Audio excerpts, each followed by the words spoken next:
What's going on, everybody? It's your man, Joseph, a.k.a. JJ Jenkins, the Ravens aficionado here. Thanks again for allowing me to be on. And today we're going to talk about the Cleveland Browns versus the Baltimore Ravens. Cleveland comes in fresh off a victory against the Tennessee Titans, up 2-1 as they face another team that's 2-1. Probably wasn't expecting a loss against Indianapolis Colts, but that's what happened with Baltimore back home in their home opener. This game is challenging for my Ravens, because if you look at the first couple games of the season, the offensive line play has not been good at all. It had a decent game against game 2, but they did not look good at all against Kwity Paye, DeForest Buckner, and the rest of the Indianapolis Colts front line.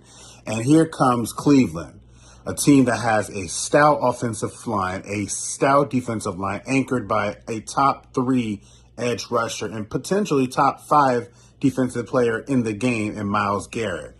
With the injury status uncertain with, Ronnie Stanley, potentially no Tyler Linderbaugh and the offensive line, it presents a challenge for my Ravens personally for us to be able to see if we can squeak out this victory.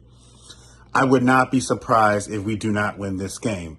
Even though Cleveland has lost Nick Chubb, they still have, Amari Cooper, Donovan Peoples-Jones, David Njoku, and they still have their offensive line, as I mentioned before. And if you have your offensive line, with Baltimore not known for really enforcing their will in that front seven as of late, it could create problems for the Baltimore Ravens if they want to come out on top. Nevertheless, I do believe in the Baltimore Ravens. I think they're going to come out on top, win this game 24-21 with a game-winning field goal to end this game. This has all the makings of a down-the-wire type game between the Browns and the Ravens.